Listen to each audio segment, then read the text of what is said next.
Hello guys, welcome to my channel. तो आज लेके आया हूँ एक नया प्रॉब्लम, जिसका प्रॉब्लम है तो हम लोग ज़रूर सल्यूशन भी लाए उसके लिए, आप लोगों के लिए। नाउ प्रॉब्लम बेसिकली क्या होता है? सो द मेन प्रॉब्लम जो चीज़ के बारे में आप लोगों से बात करना चाहते हैं, वो है ये जो विंडोज़ 10 या तो 11 अगर आप यूज़ करते हो और ये स्टार्ट बटन काम नहीं कर रहा है, रिस्पॉन्स नहीं कर रहा है, या तो आपको एरर मिल रहा है। एरर क्या है? जो एरर है, ये एरर मिल रहा है। सो इसमें जैसे कि आप देख रहे हो, मैसेज आ रहा है, your start menu is not working and we will try to fix it the next time you sign in. और ये पे यहाँ पे एक साइन आउट बटन आ रहा है, एक मैसेज आ रहा है, एंड आप क्लिक कर रहे हो वो साइन आउट बटन पे। लेकिन वो साइन आउट जब भी कर रहे हो, उसके बाद जब साइन इन कर रहे हो, फिर भी आप जब ये स्टार्ट बटन में क्लिक कर रहे हो, वो रिस्पॉन्स नहीं कर रहे और आपको दे रहा है ये सेम एरर। तो आप क्या करोगे? ये तो हो गया प्रॉब्लम। अभी इसका जो है सल्यूशन क्या है? सो सल्यूशन से आने से पहले बताना चाहेंगे इसका जो मेन प्रॉब्लम है होता क्या है। ये जो स्टार्ट बटन है, सो बेसिकली ये स्टार्ट बटन क्यों काम नहीं करता है? बहुत बार क्या होता है, जो सिस्टम अपडेट होता है या तो सिस्टम का जो रजिस्ट्री फाइल है या तो जो सेटिंग्स होता है, तो उसमें कभी भी कोई कोई भी इशू आता है, तभी ये इशू आपको दिखाई देगा। तो अभी ये हो गया मेरा प्रॉब्लम, ये रीज़न। नाउ आते हैं इसका सल्यूशन। सल्यूशन क्या है? बट सल्यूशन से जाने से पहले आपको एक रिक्वेस्ट करेंगे, आप अगर हम लोग के चैनल पे नए हो, प्लीज़ सब्सक्राइब कीजिए चैनल को, लाइक बटन प्रेस कीजिए एंड ये वीडियो को शेयर कीजिए, ताकि दूसरे जो जो भी फ्रेंड है उसको भी उनको भी हेल्प मिल जाए इस वीडियो में से, एंड ये जो एरर आ रहा है वो भी अपने आप ही वो फिक्स कर पाए। तो बेसिकली देखिए, अभी आते हैं सल्यूशन पे। तो सल्यूशन क्या होने वाला है? सल्यूशन बेसिकली हम लोग कोशिश करेंगे कि ऐसा सल्यूशन ताकि डेटा लॉस का जो चांसेस है वो बहुत ही मिनिमम हो, या तो डेटा लॉस आपको नहीं होने वाला है। तो वो हम लोग ट्राई करेंगे अभी। उसके बाद देखेंगे कि कैसे फिक्स होता है। तो मेरे पास कुछ सल्यूशन है, ओवरऑल सल्यूशन, लेकिन ये जो स्टेप वाइज बताएंगे ये आप फॉलो कर सकते हो। लेकिन एक चीज़ है, ये जो स्टेप है ये आपको बहुत सारे स्टेप बताएंगे, तो ऐसा भी हो सकता है कि आपको जो 2 नंबर स्टेप बताया उसमें सॉल्व हो गया तो देन ठीक हो गया। देन अगर 3 नंबर स्टेप में अगर सॉल्व हो गया, चलो कोई बात नहीं है, सॉल्व हो गया, तो आपको वहाँ पे ही रुक जाना है। सो बेसिकली क्या बोलना चाहते हैं कि आपको पूरा जो स्टेप है वो स्टेप पूरा फॉलो नहीं करना है। जहाँ पे आप देख रहे हो कि सॉल्व हो गया, दैट्स इट, वहाँ पे आपका काम बन गया। तो आते हैं अभी सल्यूशन पे। सो पहला जो सल्यूशन है, हम लोग क्या करने वाले हैं, विंडो एक्सप्लोरर को हम लोग रीस्टार्ट करने वाले हैं। सो बेसिकली क्या होता है, बहुत बार क्या होता है, ये जो स्टार्ट बटन है, ये विंडोज़ एक्सप्लोरर जो है प्रॉपरली रिस्पॉन्स नहीं करता है, उसके वजह से, या तो ये रिस्पॉन्स नहीं करता है, तब आपको क्या करना पड़ेगा, आप क्या कर सकते हो, यहाँ पे आपको टास्क मैनेजर पे जाना है। सो बेसिकली टास्क मैनेजर को जाने के लिए आपको क्या करना पड़ेगा, आप जो यहाँ पे टास्क बार है इसमें राइट क्लिक कर सकते हो, देन आप जा सकते हो टास्क मैनेजर पे, या तो आप कंट्रोल ऑल डिलीट बटन भी प्रेस करके आप जा सकते हो टास्क मैनेजर पे। सो बेसिकली आपको टास्क मैनेजर आने के बाद आपको क्या करना पड़ेगा, आप यहाँ पे आपको सर्च करना पड़ेगा विंडोज़ एक्सप्लोरर। सो बेसिकली आप अगर यहाँ पे नीचे आ जाओगे, एक्सट्रीम नीचे, तो आपको मिल जाएगा स्टार्ट विंडोज़ एक्सप्लोरर। तो अभी ये जो विंडोज़ एक्सप्लोरर है, तो मेरे साइड से ये हमने ऑलरेडी ऑपरेट किया था, तो यहाँ पे इसीलिए ऊपर में आ गया अभी। तो आपको क्या करना पड़ेगा, इसको क्लिक करना पड़ेगा एंड यहाँ पे आपको रीस्टार्ट बटन में क्लिक करना पड़ेगा। तो ये जब रीस्टार्ट हो जाएगा, आप जाइए, क्लिक कीजिए एंड देखिए आपका स्टार्ट बटन, या तो ये जो एरर आपको बताया था, तो इसमें ये जो एरर है ये फिक्स हुआ कि नहीं। लेट्स से इसमें भी आपका फिक्स नहीं हुआ, तो आपको नेक्स्ट स्टेप क्या करना है। नेक्स्ट स्टेप, आप ट्राई करो एक बार सिस्टम को रीस्टार्ट करो। बहुत बार क्या होता है, तो सिस्टम फाइल जो है वो सही से इंस्टॉल नहीं होता है अपडेट होने के बाद, तो इसीलिए कभी कभी ये सेम इशू आ सकता है। तो आपको क्या करना है, एक बार सिस्टम को रीस्टार्ट करना है। हम क्यों रीस्टार्ट बोल रहे हैं, आप शट डाउन मत कीजिए, क्योंकि शट डाउन पे क्या होता है, बहुत बार सिस्टम हाइबरनेशन मोड पे चला जाता है। तो इसीलिए कभी कभी जो आपका सिस्टम बूट प्रोसेस है वो कंप्लीट प्रॉपरली नहीं हो पाता है। तो आपको क्या करना है, रीस्टार्ट करना है। तो आप सिस्टम को रीस्टार्ट कीजिए, स्टार्ट बटन में यहाँ पे तो स्टार्ट बटन काम नहीं करेगा, तो आपको बेसिकली क्या करना पड़ेगा, जब साइन आउट हो जाएगा वहाँ पे आपको टर्न ऑफ का ऑप्शन मिलेगा, रीस्टार्ट का ऑप्शन मिलेगा, आप वहाँ से आप सिस्टम को रीबूट कीजिए एंड उसके बाद देख लीजिए आपका इशू सॉल्व हुआ कि नहीं। ये हो गया मेरा स्टेप नंबर 2। अभी आते हैं स्टेप नंबर 3। स्टेप नंबर 3 पे क्या है, तो हम लोग चेक करने वाले हैं विंडोज़ अपडेट। तो बहुत बार क्या होता है दोस्तों, विंडोज़ अपडेट जो है वो कभी कभी स्टक हो जाता है एंड विंडोज़ प्रॉपरली अपडेट ही नहीं होता है। तो उसके लिए ये इशू आता है, ये एरर आता है। तो बेसिकली आपको क्या करना पड़ेगा, आपको यहाँ पे जो सर्च बटन है, ये जो सर्च बार है, इसमें क्लिक कीजिए, इसमें टाइप कीजिए विंडोज़ अपडेट। देखिए यहाँ पे पॉपअप आ गया आपको। आपको बेसिकली यहाँ पे क्लिक करना है और ये विंडोज़ अपडेट जो फर्स्ट ऑप्शन है इसमें आपको क्लिक करना है। यहाँ पे देखिए मेरे साइड से जो है, यहाँ पे हमने विंडोज़ अपडेट को अभी ऑफ करके रखा है। तो आपको क्या करना पड़ेगा, लेट्स से यहाँ पे आपको ऑफ है तो आपको इसको चलाना पड़ेगा, आपको ऑन करना पड़ेगा। उसके बाद वन बाय वन जो भी है आपका, जो भी अपडेट इंस्टॉल पेंडिंग रहेगा वो विंडोज़ अपडेट आपका हो जाएगा, इंस्टॉल हो जाएगा। उसके बाद देखेंगे आप, कभी कभी सिस्टम ऑटोमेटिकली आपका रीस्टार्ट ले लेते हैं। अगर रीस्टार्ट नहीं लिया अपडेट ख़त्म होने के बाद, आप रीस्टार्ट ले लीजिए सिस्टम को। उसके बाद देखिए आपका इशू सॉल्व हो जाएगा। मोस्ट ऑफ द टाइम ये जो इशू है आप देखोगे विंडोज़ अपडेट के बाद ही ये इशू चला जाएगा, तो आपको फिक्र करने का कोई बात नहीं है। लेकिन प्रॉब्लम हो जाता है अगर मेरा विंडोज़ अपडेट के बाद भी इशू सॉल्व नहीं हुआ, तब क्या करने वाले हैं? तब हम लोग जाएंगे नेक्स्ट स्टेज में। नेक्स्ट स्टेप थोड़ा सा डिफ़िकल्ट है एंड आप बोल सकते हो को थोड़ा एक्सपर्टीज चाहिए कंप्यूटर में।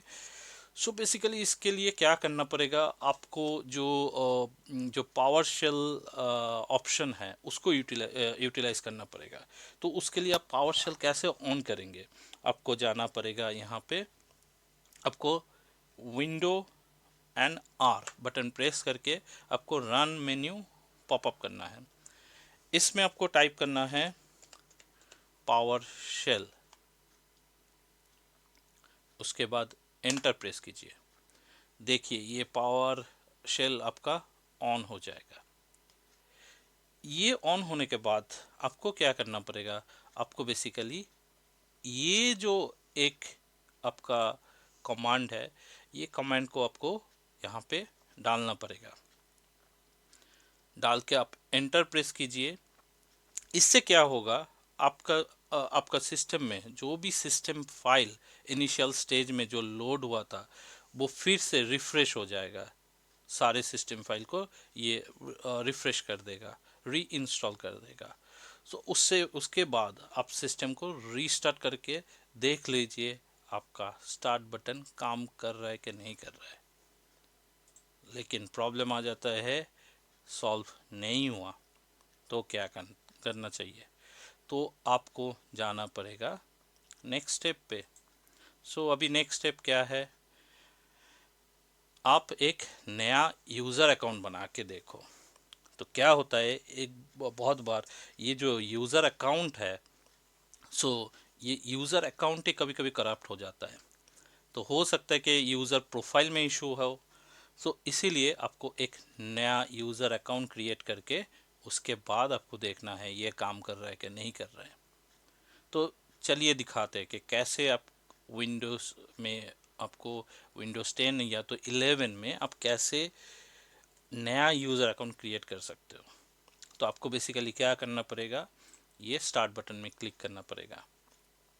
अभी जाइए आप कंट्रोल पैनल। देखिए ये जो ऑप्शन है ये बहुत ही इजी वे से हम बता रहे हैं ताकि सब कोई सारे जो यूज़र है वो एक्चुअली ये प्रोसेस फॉलो कर सके। आप सेम ऑप्शन में जा सकते हो बहुत ही डिफरेंट वे से। तो ये जो ऑप्शन है बहुत ही पुराना ऑप्शन आप बोल सकते हो। कंट्रोल पैनल से आप जा सकते हो यूज़र क्रिएशन में। तो आप कंट्रोल पैनल पर आइए, आप क्लिक कीजिए यूज़र अकाउंट पे, उसके बाद क्लिक कीजिए फिर से यूज़र अकाउंट पे यहाँ पे, देन जाइए यहाँ पे आप मैनेज अनदर अकाउंट पे क्लिक कीजिए, यहाँ पे क्लिक कीजिए add a new user in this space settings. यहाँ पे जब आइएगा आप देखोगे यहाँ पे ये जो मेरा सिस्टम है अभी हम लोकल अकाउंट से कनेक्टेड है, तो ये माइक्रोसॉफ्ट अकाउंट से नहीं है। तो आपको अगर जानना है local account and Microsoft account में क्या डिफरेंस है, उसके लिए एक अलग सा वीडियो बना देंगे ताकि आप भी जान सकते हो उसके बारे में। तो आते हैं अभी यूज़र अकाउंट कैसे क्रिएट करना है। तो आपको बेसिकली क्या करना है, तो पहले हम लोग एक लोकल यूज़र अकाउंट बना के देखेंगे। तो कैसे आपको करना पड़ेगा, आपको जाना पड़ेगा यहाँ पे क्लिक करना पड़ेगा ये ऑप्शन पे। तो ये थोड़ा सा घूमेगा, आपको यहाँ पे क्लिक करना पड़ेगा I don't have this person sign in information. उसके बाद ये ऑप्शन आ जाएगा। यहाँ पे देखिए यहाँ पे 3 ऑप्शन दिया। यहाँ पे ऑप्शन है add user without Microsoft account, इसमें क्लिक कीजिए। यहाँ पे देखिए आपको यूज़र आईडी पासवर्ड आपको डालने बोल रहा है। तो आप बेसिकली एक यूज़र आईडी डाल दीजिए। आप अगर पासवर्ड चाहते हो तो वेल एंड गुड, पासवर्ड डालिए। तो मेरे साइड से अभी पासवर्ड नहीं रखेंगे क्योंकि हम टेस्ट करने वाले हैं। एंड उसके बाद आप नेक्स्ट कीजिए। उसके बाद देखिए यहाँ पे एक अकाउंट आपका क्रिएट हो गया। लेकिन ये जो अकाउंट है ये मोस्टली क्या होता है, स्टैंडर्ड अकाउंट होता है। इसको आप यहाँ पे क्लिक कीजिए ये ऑप्शन पे चेंज अकाउंट टाइप, एंड उसके बाद आप सेलेक्ट कीजिए एडमिनिस्ट्रेटर, ताकि आपको जो भी प्रिविलेज चाहिए तो वो प्रिविलेज मिल जाए एज ए एडमिन। उसके बाद आप ओके क्लिक कीजिए। देन आप एक बार फिर से लॉग ऑफ कीजिए एंड लॉग इन कीजिए ये जो नया अकाउंट बनाया है हम लोग उसके थ्रू। देन उसके थ्रू आप देखिए कि आपका इशू सॉल्व हुआ कि नहीं। मोस्ट ऑफ द टाइम जैसे आपको बताया विंडोज़ अपडेट के बाद ही सॉल्व हो जाता है, उसके बाद भी नहीं होता है। तो मोस्ट ऑफ द टाइम हम लोग देखें कि ये जो यूज़र अकाउंट है, ये नया यूज़र प्रोफाइल है, वो क्रिएट करने के बाद आपका इशू सॉल्व हो जाएगा। लेकिन आप अगर नया यूज़र अकाउंट बना रहे हो तो उसके लिए क्या होता है, डेटा ट्रांसफ़र का ज़रूरी है। तो वो पुराने जो अकाउंट है उससे आप कैसे आप नया अकाउंट में डेटा को ट्रांसफ़र करोगे, उसके लिए अगर वीडियो चाहिए आप प्लीज़ कमेंट कीजिएगा, हम एक अलग सा वीडियो बना देंगे। अभी आते हैं, ये नया यूज़र बना दिया फिर भी इशू सॉल्व नहीं हुआ, तो नेक्स्ट स्टेप क्या होने वाला है।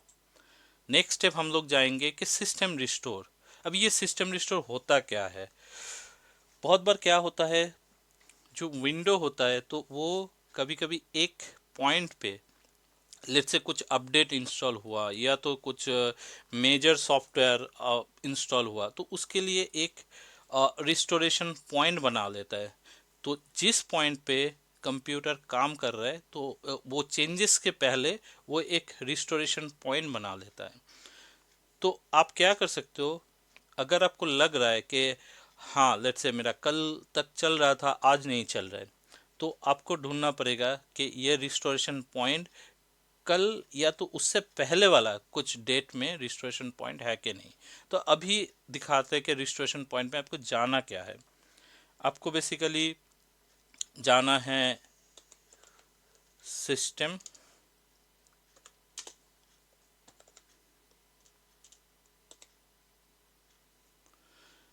आप टाइप कीजिए सिस्टम रिस्टोर। यहाँ पे देखिएगा आप, ये वाला ऑप्शन आ गया, क्रिएट ए रिस्टोर पॉइंट। तो हम लोग जाएंगे यहाँ पे।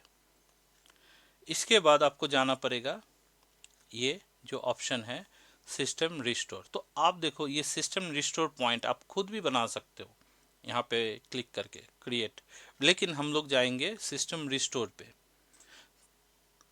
क्लिक करेंगे। इसके बाद ये जो पॉपअप आएगा इसके बाद नेक्स्ट कीजिए। यहाँ पे देखिए मेरा 1 तारीख को ये एक इंस्टॉलर अपडेट हुआ था, तो उससे पहले वाला कुछ है नहीं। तो अगर मेरा यहाँ पे जो डेट है उससे पहले वाला डेट सिलेक्ट करके आप अगर नेक्स्ट ऑप्शन में क्लिक करेंगे तो आपका जो रिस्टोरेशन प्रोसेस है वो प्रोसेस आपका चालू हो जाएगा। एंड आप देखोगे कि उसके बाद आपका इशू सॉल्व हो जाएगा। अगर नहीं हुआ तो क्या करना है? अभी का जो प्रोसेस है, तो ये जो प्रोसेस है ये थोड़ा सा टाइम कंज्यूमिंग वाला आपका प्रोसेस होगा। तो हम लोग बेसिकली क्या करने वाले हैं, सारे स्टेप मेथड ट्राई कर लिया। अभी सिस्टम को जो है हम लोग रीसेट करने वाले हैं। बेसिकली ऑपरेटिंग सिस्टम को हम लोग रीसेट करने वाले हैं फ्रॉम द कंप्यूटर। जो कंप्यूटर में जो बूटेबल ऑप्शन है, जो सॉफ्टवेयर रीलोड का ऑप्शन है, उसके थ्रू हम लोग कंप्यूटर को रीसेट करके देखेंगे। लेकिन ये स्टेप करने से पहले मेरा रिकमेंडेशन होगा आप डेटा को बैकअप कर लीजिए। तो फिर आपको जो डेटा लॉस का जो आपका चिंता है वो आपको नहीं होगा। डेटा बैकअप करने के बाद ही ये स्टेप आप फॉलो कीजिए। तो बेसिकली आपको क्या, कैसे आपको ये सिस्टम रीसेट इनिशिएट करना है, आपको जाना पड़ेगा स्टार्ट ऑप्शन में। यहाँ पे टाइप कीजिए रीसेट। तो आप देखोगे रीसेट टाइप करते ही आ गया रीसेट दिस पीसी। आप क्लिक कीजिए, ये ऑप्शन आ गया। अभी आपको क्या करना है, आपको ये जो ऑप्शन है गेट स्टार्टेड, तो इसमें आपको क्लिक कर देना है। यहाँ पे देखिए 2 ऑप्शन है, keep my file and remove everything. तो आप 2 तरीके से कर सकते हो। तो बेसिकली कीप माई फाइल करेंगे तो एक फोल्डर बन जाएगा आपके लिए, और उस फोल्डर पे आपका जो भी ऐप का सेटिंग बोलो या तो एप्लीकेशन का इंफॉर्मेशन बोलो, वो सारे वो सेव हो जाएगा। लेकिन फिर भी हम बोलेंगे ये ऑप्शन है, बट आप डेटा को फिर भी सेव कर लो फॉर सेफर साइड। आप कोई भी ऑप्शन सिलेक्ट करो, ये आपके ऊपर डिपेंडेंट है। उसके बाद सिस्टम को जो री इंस्टॉल का जो प्रोसेस है और रीसेट का जो प्रोसेस है वो चालू हो जाएगा। एंड आप देखोगे कि विंडो एक नया जो जैसे कि आपको कंप्यूटर मिला था वैसे ही आपको दिखाई देगा विंडो को। लेकिन अभी हम नहीं चलाएंगे क्योंकि मेरा कंप्यूटर एब्सोल्युटली ठीक चल रहा है, तो अभी हम नहीं चलाएंगे वो स्टेप। तो आते हैं उसके बाद आप ट्राई कीजिए स्टार्ट बटन काम कर रहा है कि नहीं कर रहा है। तो इससे तो काम हो जाना चाहिए, बट फिर भी होता क्या है, बहुत बार अगर आप फिर भी ट्राई किया फिर भी नहीं हुआ, फिर क्या करोगे? फिर आप जाओगे कंप्यूटर को पूरा का पूरा reload from the pen drive और बूटेबल डिवाइस। तो उसके लिए क्या करना पड़ेगा, तो आपको चाहिए होगा कि एक bootable pen drive, USB pen drive और बूटेबल डिवाइस आप बोल सकते हो। सो आप अगर चाहते हो कि बूटेबल डिवाइस या तो बूटेबल यूएसबी ड्राइव कैसे आप बनाओगे विंडोज़ 10 या तो 11 के लिए, आप मेरा जो वीडियो है, पिछले वाला वीडियो है, वो आप देख सकते हो। उससे आपको समझ में आ जाएगा कि आप कैसे विंडोज़ 11 या तो विंडोज़ 10 का बूटेबल डिवाइस आप बनाओगे, आपको समझ में आ जाएगा। उसमें हम पूरा प्रोसेस एक्सप्लेन करके रखे हैं। तो आप पेन ड्राइव बना लिया, आप पेन ड्राइव को कनेक्ट कीजिए। उसके बाद आप जो ऑपरेटिंग सिस्टम है वो आप उससे ऑपरेटिंग सिस्टम को इंस्टॉल करके देखिए एंड आपका इशू सॉल्व हो जाएगा। ओके, तो ये जो स्टेप है आप स्टेप बाय स्टेप आप फॉलो करो। आई होप इसे and I am sure also कि ये जो स्टेप है आपको काम पे आएगा एंड आप खुद ही ये जो प्रॉब्लम है, स्टार्ट बटन का प्रॉब्लम है, आप सॉल्व कर सकते हो। लेकिन मेरा एक ही सजेशन होगा, आप ये जो स्टेप है सिस्टम रीसेट एंड आपका सिस्टम फॉर्मेट, ये वाला ये दो ऑप्शन ट्राई करने से पहले आप डेटा को प्लीज़ आप बैकअप कर लीजिए एक एक्सटर्नल डिवाइस पे, या तो कोई भी जो मीडिया है उससे उस पे, या तो दूसरा कोई पार्टीशन पे आप डेटा को बैकअप कर लीजिए। आई होप मेरा जो वीडियो है ये आप लोगों को अच्छा लगा तो प्लीज़ सब्सक्राइब कीजिए चैनल को और लाइक कीजिए और वीडियो को शेयर कीजिए। So as of now we are signing off. Thank you, take care, bye.